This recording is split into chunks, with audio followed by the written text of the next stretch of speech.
जो आपका किस चीज़ का पेपर था? एमए मास मीडिया हिंदी का। क्वेश्चंस कैसे थे? क्वेश्चंस इजी थे और जाहिर सी बात है, आप जर्नलिज्म के पेपर देने जा रहे हैं, एमए मास मीडिया के पेपर देने जा रहे हैं, तो मीडिया से रिलेटेड क्वेश्चन ज़्यादा थे।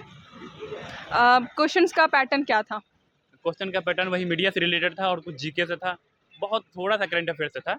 और मीडिया में भी खास तौर से अगर एमए मास मीडिया हिंदी का है, तो हिंदी का नहीं था, साहित्य से सवाल नहीं था, लेकिन हिंदी के शब्द दे दिए गए थे और उसके बारे में पूछा गया था कि इनमें से कौन सा शुद्ध अशुद्ध तो नहीं था, कि इनमें से कौन सा सही है, पेयर बना करके। जैसे चीन की राजधानी जो है उसका पेयर बना करके इस तरह से था सवाल, तो ठीक था।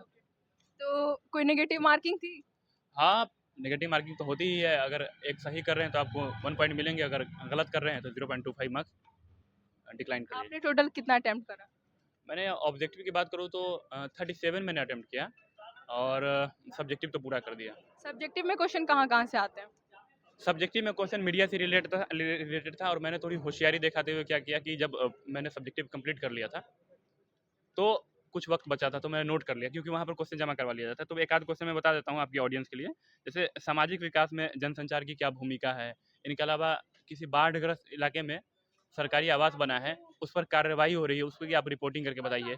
2024 में कोई फ़िल्म आई है, उसका रिव्यू करके बताइए। तो ये सारे सवाल थे। तो आपने तैयारी कहाँ से करी थी? अब मैंने तैयारी तो वैसे खुद से ही। आपको क्या लगता है आपका सिलेक्शन हो जाएगा? हाँ, इंशाल्लाह उम्मीद तो है सिलेक्शन हो जाएगा, क्योंकि आप जब 37 मार्क्स आप वहाँ करके आते हैं, उनमें से उम्मीद है मुझे कि एटलीस्ट 30 तो सही हो जाने चाहिए एमसीक्यूज़ में। और सब्जेक्टिव मैंने एक भी मिस नहीं किया है। और जहाँ तक मेरे सीनियर बताए हैं कि आप अगर सब्जेक्टिव मिस करके नहीं आते हैं, तो बहुत उम्मीद रहती है कि आपका सिलेक्शन हो। और मैं ऑलरेडी जामिया का पार्ट हूँ, मैं बीए मास मीडिया मैंने किया, तो थोड़ा एक्सपीरियंस वो वाला भी काम आया है। तो बहुत कॉन्फिडेंस में तो नहीं कह सकता हूँ, लेकिन हाँ, उम्मीद है कि सिलेक्शन होगा और उम्मीद पर तो दुनिया कायम है। अभी हमारा हो चुका है कंप्लीट। क्वेश्चंस कैसे आए थे? क्वेश्चंस तो कुछ टफ भी थे, कुछ इजी भी थे। बाकी अब जिनको आंसर मालूम है तो वो तो आंसर दे देंगे, अगर जिसका नहीं मालूम है तो फिर आप टिक मार्क करके तो आओगे ज़रूर, क्योंकि माइनस मार्किंग नहीं है इस सामने। अच्छा, तो पैटर्न आप बता सकते हैं किस तरह का था? पैटर्न इस तरीके का था कि 2 सेटों में एग्ज़ाम होता है। एक एक तो आते हैं 40 क्वेश्चन ऑब्जेक्टिव टाइप आते हैं, और सेट ए में और सेट बी में ना आपके 8 क्वेश्चन दिए हुए थे, इसमें से आपको 5 क्वेश्चन करने थे कंप्लीट। सब्जेक्टिव थे वो?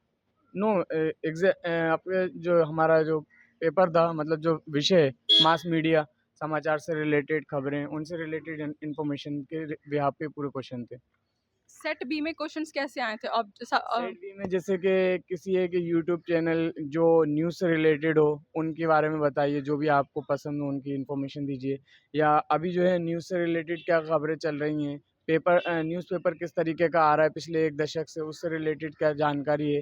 किसी एक जो कोई मुद्दा बताया था, जो मैं बता देता हूँ आपको। क्वेश्चन था हमारे पास कि बाढ़ बाढ़ प्रभावित क्षेत्रों में सरकार के द्वारा की गई कार्रवाई के लिए आपको एक पूरी वो समीक्षा देनी थी, उसके बारे में बताया गया था कि आप उसको किस तरीके से एक रिपोर्टिंग तैयार करेंगे, उसके बारे में डिस्क्राइब कीजिए। इस तरीके के क्वेश्चन आते हैं। ऑब्जेक्टिव में क्वेश्चंस कहाँ-कहाँ से आते हैं? ऑब्जेक्टिव के क्वेश्चन मेनली तो आप सबसे पहले तो न्यूज़ एजेंसी जैसे कि एनआईए वगैरह हैं, इनके फुल फॉर्म याद करें।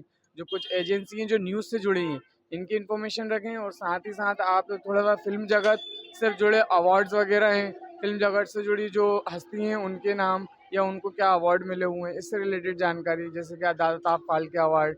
इस तरीके के क्वेश्चन आ सकते हैं कि ये अवार्ड किनको मिला, कब मिला, या सबसे पहली फिल्म कौन सी थी हिंदुस्तान की, इससे रिलेटेड क्वेश्चन। टोटल कितने क्वेश्चंस आए थे?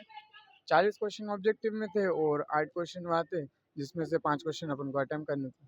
आपने कितना अटेम्प्ट किया टोटल? एक क्वेश्चन मेरा रह गया क्योंकि टाइम की कमी हो गई थी, मैंने लंबे-लंबे आंसर लिख दिए। आपने तैयारी कहाँ से करी थी?